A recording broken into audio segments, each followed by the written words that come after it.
Hey, welcome back to another episode of Relatively Damaged Live. I'm Angela. And I'm Kat. The live shows are currently streamed on Mondays to Twitch, Twitter, YouTube, Facebook, and wherever else they go. Remember to follow and subscribe and share with your friends. On the Monday segment of the show, Kat and I talk about things that we find interesting. And today our topic is how do thoughts impact the body? Oy. Yeah, I don't think I ever, well, I can't say ever.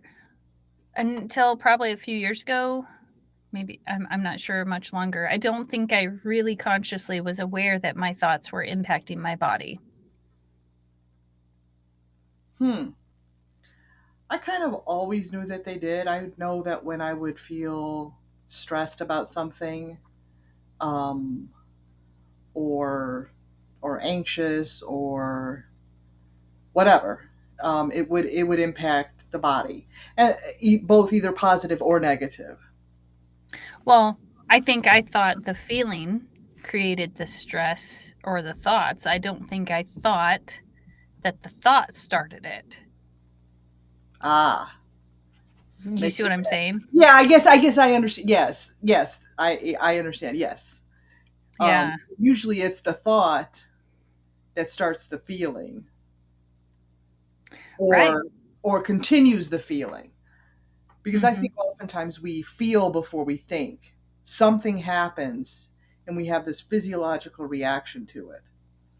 And Right. then we start telling ourselves a story. Hmm. If we tell that story that reinforces that emotion, that initial gut feeling, then we wind into that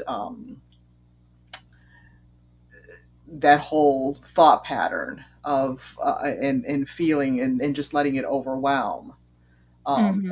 It can happen with both good and bad feelings.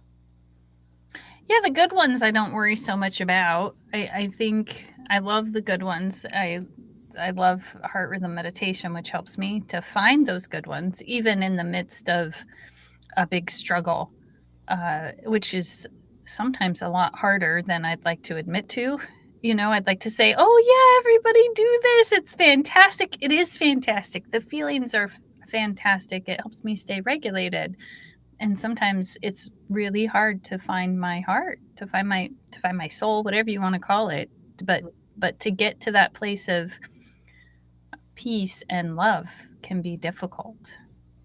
Oh yeah. I mean, there are times. I mean, we both do the heart rhythm meditation, and I know that when I need it most, sometimes that's the most difficult time to get there. 100%. I'm telling you, yeah, I was even dysregulated a little bit as I woke up, with my pain and things like that this morning. And I had also woken up later than I usually do, which I'm usually up around 3:30 or so. And today I woke up, it was almost 5, and I'm like, I just like, oh no, how am I going to get all my meditation in? Because I've been having to spend more time in meditation lately, or not having to, really wanting to, because it helps me feel better.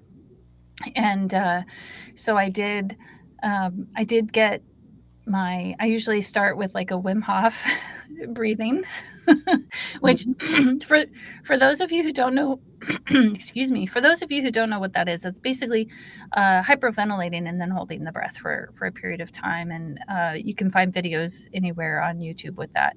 Um, and he also has a fantastic app, so if you want to track your stuff. But then I went into heart rhythm meditation. And sometimes what I do with, like, some of the other meditations I'll do in the morning are like the Joe Dispenza meditations, blessing the body, things like that. And then finding my heart rhythm meditation, because it helps me get to that place of, wow, I really need this so that my thoughts aren't impacting my body in such a negative or unfortunate way. I say that because they do sometimes. And I think too, it was kind of hard this morning. I almost didn't want to, because I was like, no, I need to read this book first. I need to, do this first. And I was like, no, no, no, no, no, no, no. This is too important to me. I know how much better I feel when I meditate. And and then I thought, okay, I want to keep this promise to myself that I'm going to continue to love myself before I step out and start doing worldly things. Mm. Yeah, I understand that because, when I wake up in the morning, the first thing that I do is a meditation. And there are days where I will miss it for whatever reason. I woken up late, I made an early appointment and didn't schedule the time in to to do that. And I know that I always feel off. Mhm. It's kind of like when you start having that regular practice, um, it does help to regulate you. Mhm. And I just remember, before I started meditation, my emotions would be all over the place, and then my body would be all over the place. Because if I was having a good day and I woke up in a good mood, chances are I would probably have a good day and be in a good mood. And if I woke up in a bad mood, um, or I didn't feel well for some reason, chances are that would carry through the day. Um, and the two kind of work hand in hand. Sometimes if I wake up and I don't feel well, I slept kind of funny on my pillow, and so I got a creak in my neck or something, and that gives me a headache. It's like, ugh, it's going to be a crappy day.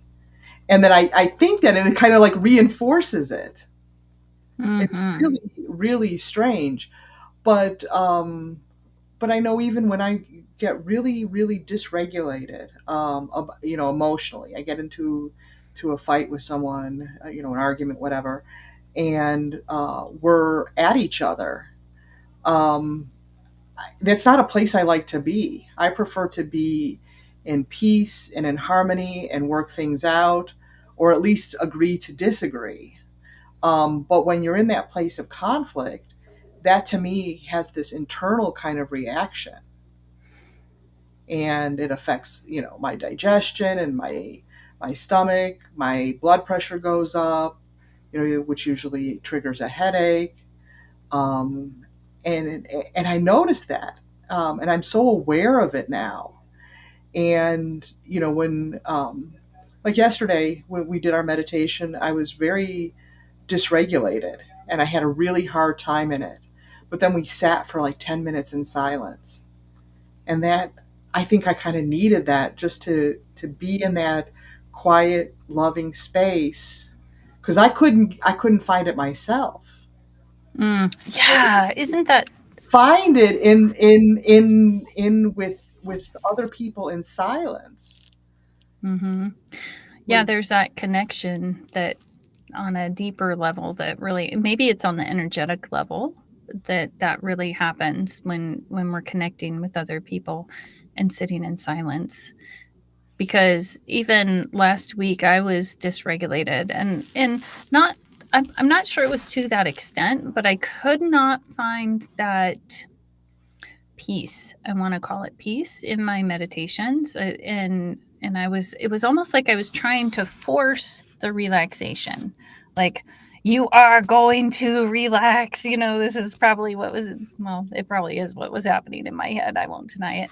And and then I did a meditation, and I used what's called the square breath, which is from I Am Heart. Talks a lot about this. I think there's a I wish I could remember the book off the top of my head. Anyway, look up Susanna or Paran Bear, and they're the authors of that book. Or you can just go to iamheart.org. But there is the square breath, which is, so many counts, 6, 8, or 10 counts in, and then hold for, let's see, 12, 16, or 20 counts, and then breathe out for 6, 8, or 10, so that you have a square. So the idea is almost it's like a in my mind it's a diamond. So I would breathe in from the heart, and I'd come up this way, and then I'd go up here, and then I'd come over here as I'm counting down to my shoulder, and then I'd go back to the heart as I'm breathing out. So I'm holding across this top area. And I hadn't done it in a while, and I had forgotten how beautiful it is, because when I do that breath, I can start to feel my heart again. And I don't have to put my hands here or try to find my pulse. I can actually just feel it in my body, the lub dub, the bum bum bum bum bum bum. And I'm doing this, and I think I was 3 breaths into the square breath. And all of a sudden I was like, "Oh my gosh, I want to breathe." And then I was like, "Hold on a second," because I do the Wim Hof, and in that one I'm holding for 2 minutes usually. And I'm like, "Wait, I know I have enough air in my body." And I'm like, "No, I'm in charge. It's fine. The air is there. Just hold it." And it was like, in a loving way, I said, "No, I'm not going to do that right now. I'm going to hold it, and that's okay." And then all of a sudden, what happened was I was able to get back into coherence and to find that peace. And I think sometimes it's having those loving interchanges with ourselves that helps to get us back on track. Like, okay, you've been frustrated, you've been dysregulated, you've been I'm talking about myself.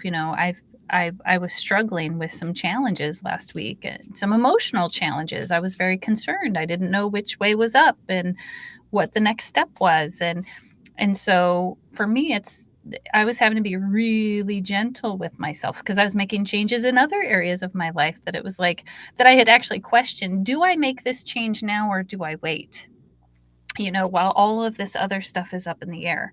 And I was like, no, I am not going to let all of this other worldly stuff get in the way of what I'm doing. I am going to continue on this path regardless. And in a way, saying to myself, yes, it's okay. You can trust yourself. You've got this. You made this plan. Keep going. It was really, really interesting. But um, sometimes we have to say, no, I'm going this way. I love that you say that because we've got this quote from Joe Dispenza, and I'm going to read it. Yes. And this is kind of the other way that happens.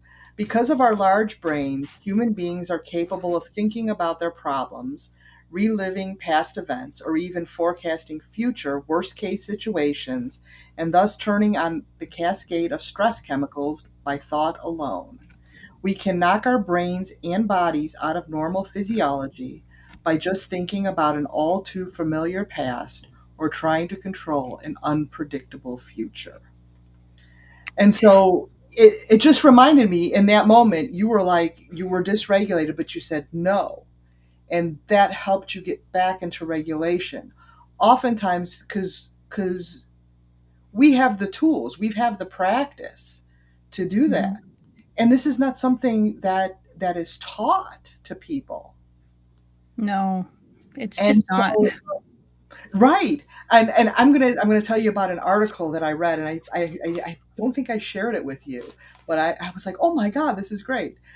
But so when I'm thinking about this, so when I'm dysregulated, and if I allow myself to stew in the dysregulation, or to cycle about it and to start thinking about these different things, um, and I get into that pattern, I just become more and more and more dysregulated, and more physically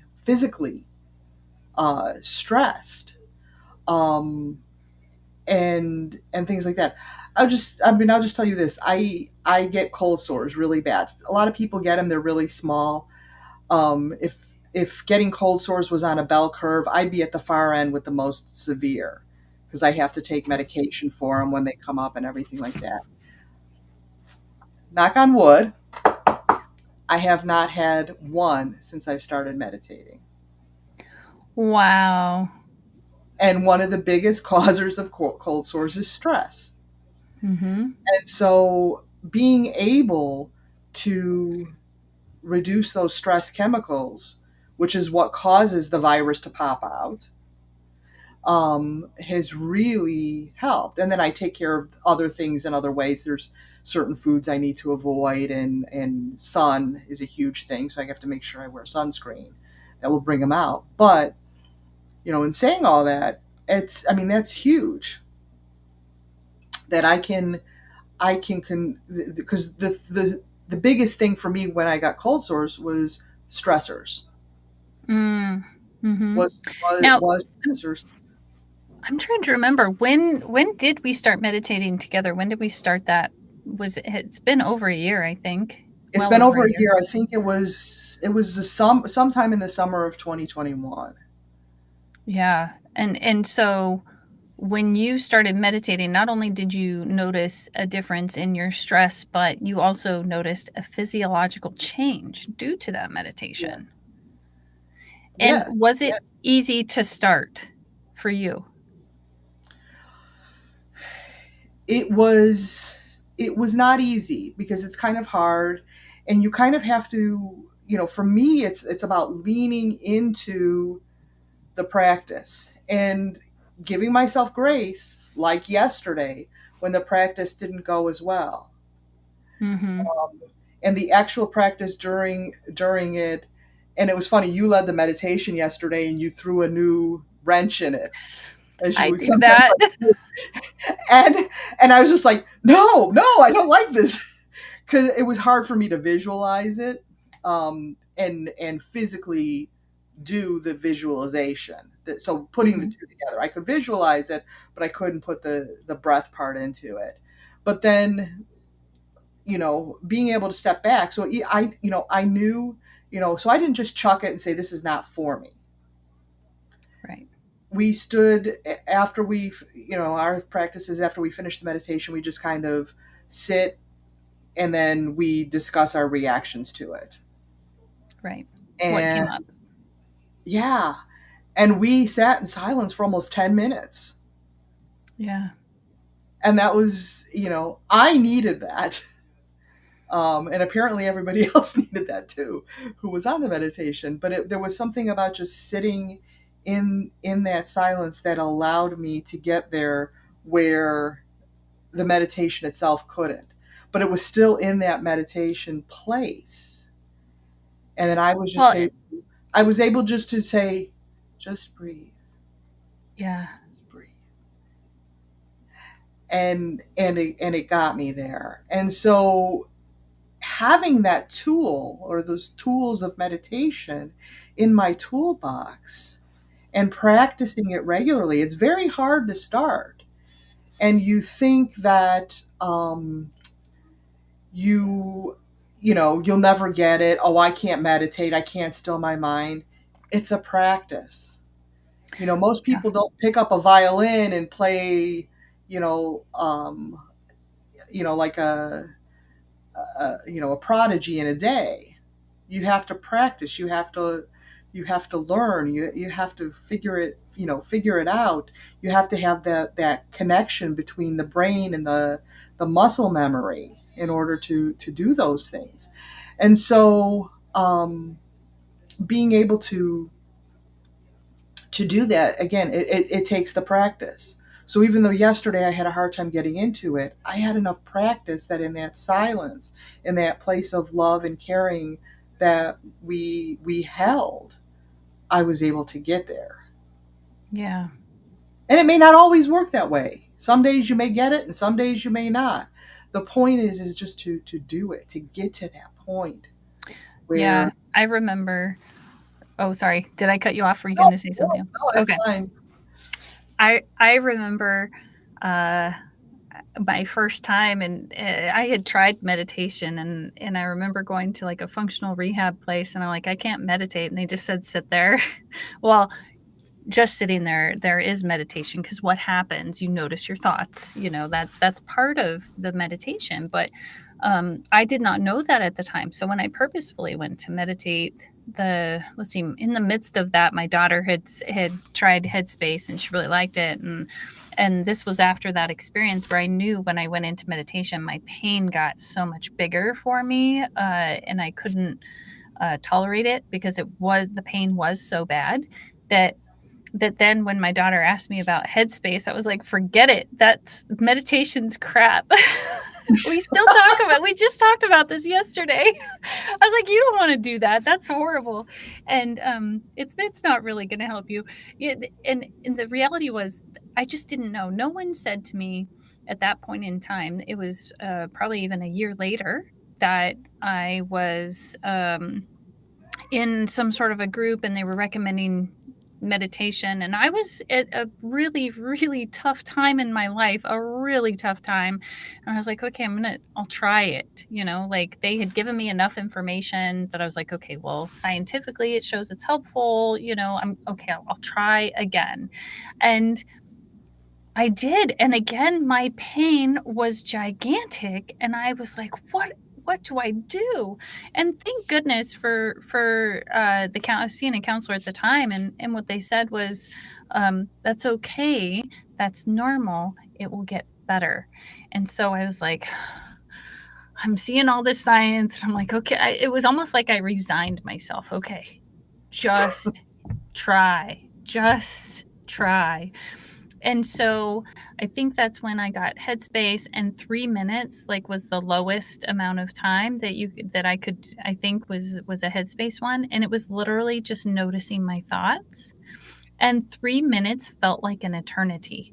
That's how fast my thoughts were going, that's how much I was trying to get away from my pain. I mean, you name it, it was a lot, a lot, a lot. And so over time, then I got to up to 20 minutes. I got up to 45 minutes. And then I had a very spiritual experience in meditation.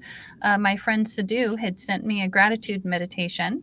And let's see, I had talked to Fred that morning. Now, this is kind of important because Fred had asked me in this meditation, or in the podcast interview, he said, try saying I am and just stop. And so I did it, and so I was already like, I am, and it's like dot, dot, dot, the ellipses came up in my mind. And all of a sudden there was this. So I think I had started to crack open a little bit to possibilities of what might happen. And then I interviewed Sadhu.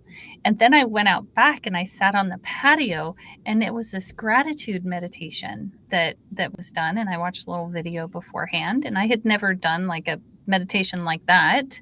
And I sat there and I had this meditation that was beautiful. I'm like, what is this?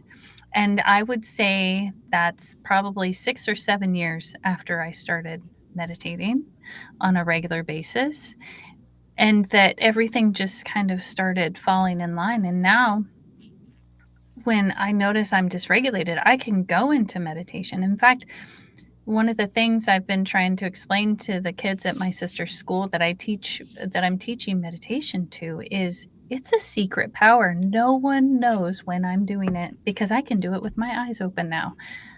And I can re-regulate myself. It's like a little superpower, but it takes patience. I'm not always regulated. I don't always overcome my pain and suffering. And I think if anything, it's like, I think a while ago I had said, to be in pain and think I'm not supposed to be, that is hell, right? So if I'm in pain and I start fighting against it, it makes it worse. So in my meditations, the idea is to just notice, you know, just notice. And sometimes I can get to that no place, no thing, nobody, no nothing. I can feel like I'm in the ether, and sometimes I can't. And I think one of the important things about meditation is not setting an expectation. Secretly, though, sometimes I do. I'm like, I want to get back to that feeling. That was fantastic. I want to do that again. Well, okay. Can I jump in here? Because there's Yeah. three things I have. I'm going to address the last one first. That's the thing. When we have those good experiences, where we have those chemicals, those feel good chemicals in us, something happened. We want that again, and we often chase those experiences because it's good. And the same thing with the bad, we become mired in the bad because we think, oh, this situation is like that situation was like that situation. All these bad things happen to me like that. And that's the point of meditation, is to get you out of that space, to help you reframe that space. The second thing was, and I may have forgotten the third thing now. Darn it. Um, the other thing was I read this, and you mentioned the kids, and I read this great article about it was elementary school kids. Instead of punishing them with detentions and things like that, they sent them to the meditation room, and that where the kids were taught how to meditate, and they saw the incidences of behavior issues go way down when the kids were taught how to regulate Yeah. their emotions, how to use that as a tool to get quiet, to listen to those thoughts that come in. And I can't remember the third thing, but I think it had something to do with sitting in that pain. So whether it's physical pain or psychological pain, um, and acknowledging it. That I mean, I think that's the thing is we think we're supposed to when we meditate. And now I remembered what I was really going to say. But when we are supposed to when we're meditate, we're supposed to think we're supposed to empty it out and just be that. No, it's about connection, I think, and really Mhm. start to connect with um, uh, that inner self. What's really going on here, and then changing it. I mean, you and I've talked before about Byron Katie's. Uh, Help me here. Her work, the work. The work, yes, the work. I kept saying the way, the path. No, that's not right. You know, the work. And in a sense, I mean, meditation kind of can allow you to do that. Yeah. Is this really okay? And do that. Well, The yeah, other thing, and uh, yeah, yes, go. please. I just wanted to say hi, Roland. He's the connection grandpa. Hey, what's up? And he said, such a great idea, a great way for kids to learn the power of meditation. 100% agree. And we're seeing some changes in the kids at my sister's school, which is really beautiful. And we're just giving them the information up front. I can't wait till I get to the point where they're doing the breathing with me. It's so exciting. So exciting. Yeah. Okay, go for your last point. Okay, and the when you were talking about I am, when Fred told you to sit with that, it reminds me of the meditation that James Finley always does, and so James Finley will do he'll take it from Psalm 46:10, be still and know I am God, be still and know I am, be still and know, be still, be, and then you just sit with that for Yeah. however long that you need. And that's one of the meditations that I do, that I need. Sometimes I need that connection, and it allows me to just be. Yeah. No, that's beautiful. I'm thinking maybe I'll bring in that other quote to close us out, since we're talking about what we contemplate, what we think about, and what happens in meditation. So, this is actually from Ramtha, the White Book, and it says, I learned that whatever man contemplates long enough, merely by desire, he will become. If man tells himself long enough that he is wretched, soulless, powerless, he will believe it and become it. If he calls himself Lord of the Wind, he will be Lord of the Wind, as I became Lord of the Wind.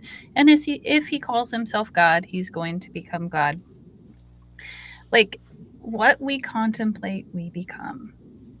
So, how do our thoughts impact our body? Well, we become that. So if we're angry, then we become angry. If we're, um, paranoid, then we emulate that. And so it's kind of like what I told my sister one day is I don't like that story. I don't want to believe that story about someone. I can't remember who she was talking about. I said, but I like this story over here. And so I'm gonna go with this story in my mind, because then I'm a better person.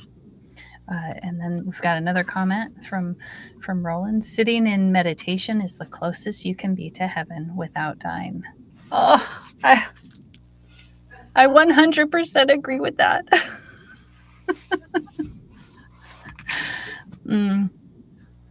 So Yes. anyway, we do have meditation on Discord. So if you're interested and you want to participate in that meditation, just reach out to Kat or I and we can get you an invitation. We do that on Tuesday, Thursdays, and Sundays at 7:15 a.m. Pacific time. But yeah, any last words, Kat, since our 30 minutes is up? No, I love Roland's last comment. I think it's great to close it with. Thank you, Roland, for that. Yeah, I think we'll just leave it up on the screen as we close. So I'm Angela. I have the Relatively Damaged podcast and am the author of Poems from a Lost Soul. Kat has her own show, Breaking the Lens of Bias, which you can find on Facebook and I believe YouTube, right? Correct. Yeah. Okay. So we'll see you out in the ether. We'll connect with you in our meditations in some way. And I'm sending you all love. We'll see you next week. Bye bye. Yes. Bye.